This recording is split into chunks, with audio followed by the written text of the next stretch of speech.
Welcome back, everybody. If you are new to watching the Rick Amato Show here on the One America News Network, I want to welcome you and thank you for taking the time to check us out.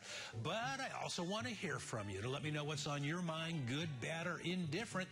You can email me directly, rickamato@OANN.com, and follow me on Twitter @Amato Talk and on Facebook @Rick Amato and or the Rick Amato Show. Got a lot of great email over the weekend. We'll be reading them out. We'll be reading those throughout the week. One, I just want to say real quickly, from a lifelong Democrat who says she's hooked on the show and goes through why she is. And we'll talk about those email later in the week. All right, we continue our discussion on the world stage, international events. Let's take a look at this video put out by the Kremlin over the weekend. We have to do everything in our capability to make sure an objective picture of what happened is made public and known to people in our country, as well as the people of Ukraine and the whole world. What happened is completely unacceptable, and no one has the right to walk away without making an objective conclusion of what happened first. All right, join me this time from New York, Jillian Melchior. Jillian Melchior, I should say. And Jillian is a national security expert with the Independent Women's Forum. Jillian, welcome to the show. Thank you so much for having me. All right, you just saw and heard Vladimir Putin through a translator there. Is he lying like a thug that I think he is?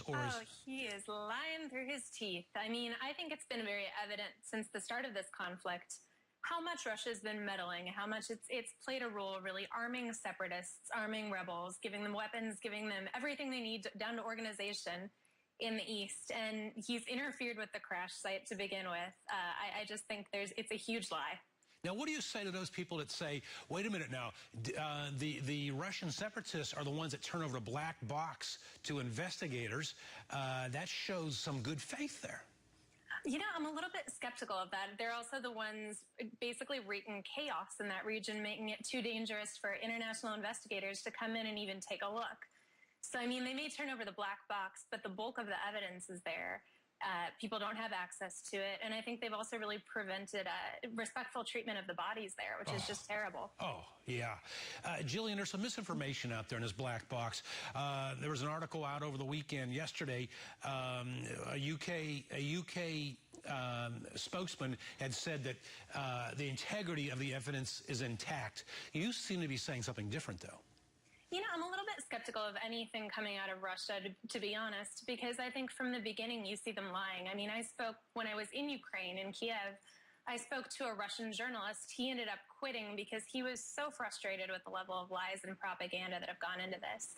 I think you've seen it from the earliest days of what was going on with the protests in Maidan, with Russia advancing the idea that instead of these being pro-democratic people protesting against a pretty tyrannical president, he was claiming that they were actually neo-Nazis. I mean, that was a huge lie. It didn't end up being the case at all. And you've seen that continue. You know, Russia's saying, we're not arming the separatists. We have nothing to do with it. And now you've got U.S. reports coming out that actually there's rocket fire originating in Russia. So I don't think you can trust anything that Russia has to say at this point. I happen to agree with you. You know, there was a news report on one of the Russian state-owned media outlets over the weekend stating that 2 cities in Ukraine, I won't try and pronounce them, but two of the key cities are now U.S. colonies, and that the leader of Ukraine has got a boatload of money and he left the country. And there are people in Russia who believe this stuff. Yeah, I mean, I think it's not necessarily their fault. They've got all the propaganda in Russia, very, very controlled media telling them it. So I think it's actually pretty exceptional that there are people in Russia that don't believe it. But what I find kind of shameful is that the international audience is also bought it. I mean, Russia's put a lot of effort into putting propaganda out there, controlling the story, and I think they've done so very effectively. But with the MH17 flight, with this absolute brutality, it's pretty hard to deny Russia had a role in this, arming the separatists. And I think that's really, you know, kind of making a lot of people's eyes open up to what's really going on. It's opened their eyes, and Jillian, it's my perception of things, it's my interpretation of events, that the world, particularly Europe, Western Europe and America, are at that conclusion that responsibility lies with Vladimir Putin and Russia. They've not yet said it. They've chosen, world leaders and spokespeople have chosen their words carefully, saying things like, all evidence suggests and points to. No evidence to the contrary says anything different yet.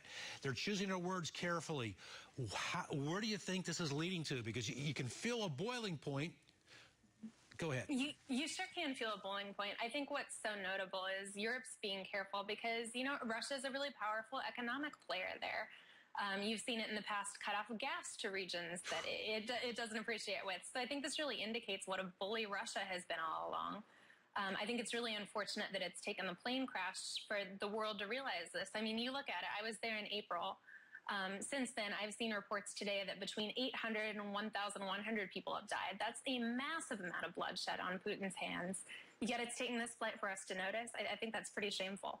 What should President Obama be doing? No one wants to see U.S. troops there. No one wants another war. What should President Obama be doing to get the former KGB official to back away? Well, I think we're approaching it with sanctions. I would really like to see us at least helping out the Ukrainian military by arming them, by helping them out with intelligence, which may be happening to some extent. I'd like to see it happening to a greater extent because you have to remember when Ukraine gave up its nuclear weapons, it did so under the assumption that the United States, Russia, and Great Britain would be there to protect it. Well, now you've got Russia creeping in on its territorial integrity, causing massive bloodshed. And the United States isn't being that guarantor. Now, that's going to have major world repercussions, not only in Ukraine, but for any other country that's considering giving up its nuclear weapons. Jillian Melchior, when America pulls back its influence, the world feels the pain. Thank you for joining us from New York with the Independent Women's Forum. Are 9 homes enough to house the world's richest anti-capitalist fat cat?